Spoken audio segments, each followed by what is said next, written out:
Hello बच्चों, आज के इस वीडियो में हम लोग बात करने जा रहे हैं ड्रिफ्ट वेलोसिटी का करंट से क्या रिलेशन होता है। जबकि पिछली वीडियो में हम लोगों ने बात किया था मैकेनिज्म ऑफ करंट क्या है, करंट फ्लो कंडक्टर से क्यों होता है, इसके बारे में हम लोग बात कर रहे थे। और साथ साथ ये भी बात किए थे कि अगर किसी कंडक्टर को अब्सेंस ऑफ इलेक्ट्रिक फील्ड रखा जाए तो क्या होता है, और किसी कंडक्टर को प्रेजेंस ऑफ इलेक्ट्रिक फील्ड रखा जाए तो क्या होता है। इन दोनों के बीच के डिफरेंसेस को अगर समझ गए थे आप लोग तो आपको बिल्कुल क्लियर हो गया होगा कि मैकेनिज्म ऑफ करंट क्या है। उसी टॉपिक के अंदर कुछ टर्म आपको मिले थे, जैसे ड्रिफ्ट वेलोसिटी था, मैंने आपको बताया क्या है वो। फिर रिलैक्सेशन टाइम के बारे में मैंने आपसे चर्चा किया क्या है वो। आज के वीडियो में हम लोग बात करने जा रहे हैं सीबीएसई बोर्ड 2020 यानी इस साल ही 3 मार्क्स का क्वेश्चन पूछा गया था। तो क्वेश्चन क्या था वो पढ़ देते हैं। Relation between drift velocity and electric field, जो मैंने अभी आपसे बात किया। चलिए इसको रिलेशन को हम लोग इस्टेब्लिश करते हैं मैथमेटिकली।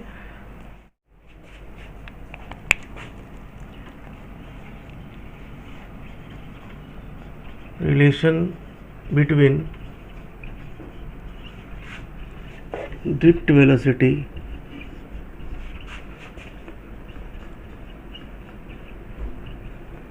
यानी VD से आप इंडिकेट करते हैं इसको, एंड इलेक्ट्रिक करंट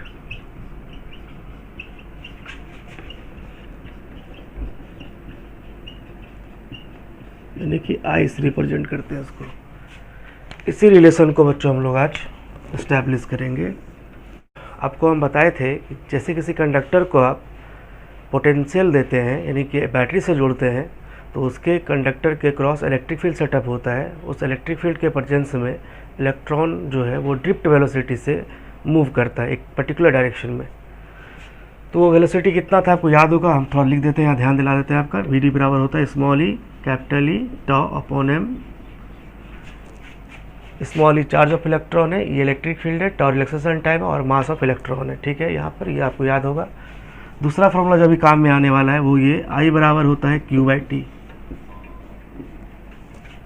ठीक है, I बराबर Q/, ये दोनों चीज़ आपको काम में अभी आने वाला है। I बराबर Q/T। दूसरी बात, तीसरी बात क्या, टाइम बराबर होता है डिस्टेंस बाय स्पीड, या वेलोसिटी भी बोल सकते हैं आप, कोई दिक्कत नहीं है, यहाँ पर डिस्प्लेसमेंट भी बोल सकते हैं आप। चलिए ठीक है। और एक चीज़ आपको हम पिछले वीडियो में बताए थे, इलेक्ट्रॉन डेंसिटी। देखिए आप इसको अलग अलग से अगर आप ध्यान से देख रहे हैं तो आपको डेरिवेशन में करेंगे जैसे ही आपको समझ में आ जाएगा। मेरे करने से पहले आपको समझ में आ जाएगा हम करने क्या वाले हैं। इलेक्ट्रॉन डेंसिटी क्या होता है, number of electron per unit volume. Number of electron calculate कर लीजिए, उसको उसके वॉल्यूम से, जिस वॉल्यूम में वो इलेक्ट्रॉन है उसे डिवाइड कर दीजिए तो आपको मिल जाता है क्या चीज़, इलेक्ट्रॉन डेंसिटी। इलेक्ट्रॉन डेंसिटी हम शॉर्ट में ED लिख देते हैं, इलेक्ट्रॉन डेंसिटी। और इसका सिंबल भी दे दिया जाए। देखिए इसका सिंबल दे देते हैं स्मॉल n, इसका सिंबल दे देते हैं कैपिटल N, और ये वॉल्यूम तो V है। बस ये चीज़ आपको याद रख लेना है। स्मॉल n क्या है, इलेक्ट्रॉन डेंसिटी का सिंबल, ये मान रहे हैं हम लोग। आप उल्टा भी मान सकते हैं, कोई दिक्कत नहीं, जो हम बता रहे हैं वो ध्यान से देख लीजिए, बस आपको जो मानना है मान्य।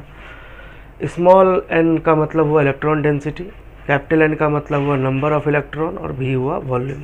ये आपको 4 बात जो है याद रखना है फिलहाल, तो आपको डेरिवेशन एकदम आसान हो जाएगा आपके लिए, कहीं दिक्कत नहीं होगा। चलिए देखिए वो 5 टर्म आपको हम अभी बताए, वो 5 टर्म तो आपको याद हो ही गया होगा।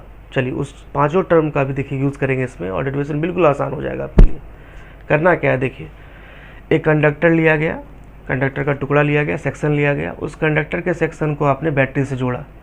जैसे इस कंडक्टर के सेक्शन को बैटरी से जोड़ेंगे तो कौन सा फील्ड सेटअप करता है, इलेक्ट्रिक फील्ड। और इलेक्ट्रिक फील्ड का डायरेक्शन किधर, पॉजिटिव से नेगेटिव। तो आ जाइए इधर, देखिए बड़ा वाला लाइन जो है वो पॉजिटिव का है, छोटा वाला लाइन जो है वो नेगेटिव का है।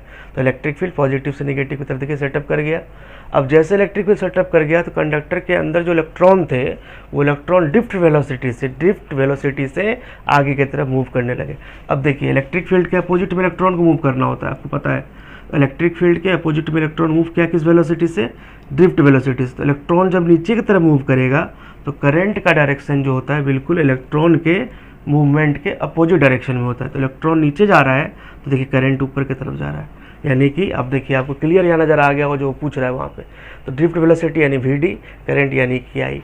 तो रिलेशन किसके बीच है? वी डी और आई के बीच। यहाँ तक तो समझ में आपको आ गया होगा। अब चलिए इसके बारे में थोड़ा सा बोर्ड का क्वेश्चन है, सीबीएसई बोर्ड का, तो आपको लिखना भी होता है। तो हम यहाँ कुछ लिख भी रहे हैं, देखिए क्या क्या लिखते हैं। Consider a section of a conductor, यानी कंडक्टर का कोई टुकड़ा लिया गया, हैविंग लेंथ एल, उसका जो लेंथ है बच्चों वो क्या माना गया? एल, और एरिया ऑफ क्रॉस सेक्शन यानी कि ये वाला जो एरिया होता है उसको एरिया ऑफ क्रॉस सेक्शन बोलते हैं, और ये लंबाई एल है, यही आपको नजर आ रहा होगा। एरिया ऑफ क्रॉस सेक्शन क्या बोल दिया उसका? ए है। कोई दिक्कत आपको यहाँ तक नहीं होगा। अब आगे देखिए, अब क्या करते हैं हम बच्चों, इसका वॉल्यूम भी निकाल लेते हैं, क्योंकि आपको अभी हम बताए थे इलेक्ट्रॉन डेंसिटी निकालना पड़ेगा। तो number of electron per unit volume, तो वॉल्यूम का काम तो पड़ेगा ही, तो वॉल्यूम भी निकाल ही लेते हैं। देखिए इसका वॉल्यूम कैसे निकालते हैं। तो वॉल्यूम ऑफ कंडक्टर, देखिए वॉल्यूम कंडक्टर को भी से बोलिए, कितना होगा वॉल्यूम कंडक्टर? देखिए एक्चुअली में सिलेंड्रिकल शेप का है, सिलेंड्रिकल शेप का वॉल्यूम कितना होता है? कोई सिलेंडर है उसका वॉल्यूम कितना होता है? देखिए इसका हाइट अगर h है, रेडियस r है, इसका वॉल्यूम कितना होता है? इसका वॉल्यूम होता है v बराबर पाई आर स्क्वायर एच। तो देखिए पाई आर स्क्वायर एच अभी आपको बताया, तो इसका मतलब पाई आर स्क्वायर क्या हुआ? इसका एरिया हुआ, इसका एरिया मतलब यही हुआ पाई आर स्क्वायर, यानी ए और इंटू एच बोले थे, तो एच का मतलब लेंथ हो गया, ए इंटू एल। कोई दिक्कत नहीं होगा बच्चों आपको अभी तक। तो आप क्या निकाले पहला बार निकाले वॉल्यूम ऑफ कंडक्टर। ठीक है, अब निकालते हैं इलेक्ट्रॉन डेंसिटी। इलेक्ट्रॉन डेंसिटी कैसे निकालते हैं? तो देखिए इलेक्ट्रॉन डेंसिटी एकदम आसान है आपके लिए, कोई दिक्कत नहीं है। इलेक्ट्रॉन डेंसिटी स्मॉल एन से लिख देते हैं इसको, बताया भी आपको। करना क्या? नंबर ऑफ इलेक्ट्रॉन, ठीक है। तो number of electron per unit volume, number of electron को हम बच्चों एन से लिख देते हैं, और पर यूनिट वॉल्यूम को बी से लिख देते हैं। अभी मेरा यहाँ कितना है? ए एल है, कोई दिक्कत नहीं है, ठीक है, एकदम क्लियर है। नंबर ऑफ इलेक्ट्रॉन को एन से लिख दिए और वॉल्यूम को कैसे लिख दिए? ए इंटू एल से, के ऊपर लिखा हुआ है वॉल्यूम लिख दिए वहाँ पे, और इलेक्ट्रॉन डेंसिटी को हम लोग एन से लिख दिए। ठीक, अब आप यहाँ तक नोट कर लीजिए, फिर हम आगे लिखते।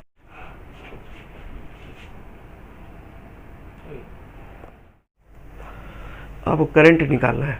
अब सोचिए करंट निकालने के लिए आप क्या करिएगा? आई बराबर क्यू बाई टी, क्यू का तो मान निकालना पड़ेगा आपको। तो क्या करते हैं? चार्ज इनसाइड द कंडक्टर, ये निकाल लेते हैं। तो चार्ज तो निकालना ही, आई बराबर क्यू बाई टी करेंगे तो क्यू का मान तो चाहिए, और क्यू बराबर आपको याद करिए चार्ज का, आपको हम प्रॉपर्टी क्लास में पढ़ाए थे, चार्ज इज क्वांटाइज्ड, क्यू बराबर एन ई होता है। तो यानी क्यू बराबर N E, number of electron into E. ठीक है, अभी आप नंबर ऑफ इलेक्ट्रॉन निकाल चुके हैं। कैसे? देखिए एनर्जी इलेक्ट्रॉन डेंसिटी को किससे लिखते हैं? एन से। यही देख लीजिए, समझा देते हैं। नंबर ऑफ इलेक्ट्रॉन को कैपिटल एन से और वॉल्यूम को वी से। तो एन बराबर क्या हो जाएगा? Small N into V. ठीक, और वॉल्यूम का वैल्यू आपको पता है, एन इंटू वी का वैल्यू है ए एल।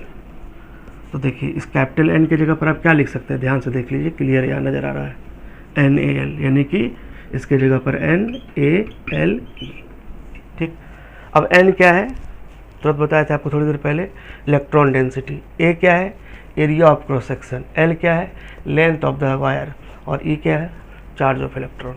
ठीक है, अब देखिए इलेक्ट्रॉन आपका इस इंड से, मतलब इसको बोल देते हैं पी, इसको बोल देते हैं क्यू।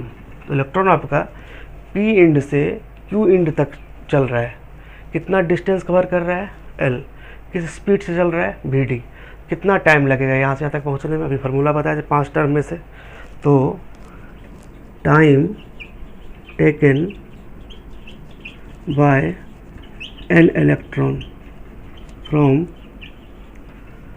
P to Q. ठीक है, इसका वाला यहाँ लिखा हुआ है, देखिए पी टू क्यू में कितना टाइम लगेगा। तो टाइम बराबर क्या होता है? टाइम बराबर होता है डिस्टेंस अपॉन स्पीड। डिस्टेंस कितना बच्चों? एल। कितना डिस्टेंस पी से क्यू में कितना डिस्टेंस कवर कर रहा है? एल। कितने स्पीड से? V D. तो distance upon speed, distance upon speed, यानी स्पीड कितना है? वी डी है, कोई दिक्कत नहीं है। अब आप देखिए, आपको चार्ज पता चल गया, आपको टाइम पता चल गया, तो बताइए इसके अंदर का टोटल चार्ज पता चल गया, कितने टाइम में क्रॉस कर रहा है वो पता चल गया। तो क्या करंट कैसे निकालेंगे आप, तो I बराबर आपको पता है Q/T, यानी कि हम अगर यहाँ पे लिखते हैं तो आपको समझ में आएगा शायद। यहाँ लिखते हैं, देखिए current passing through the conductor,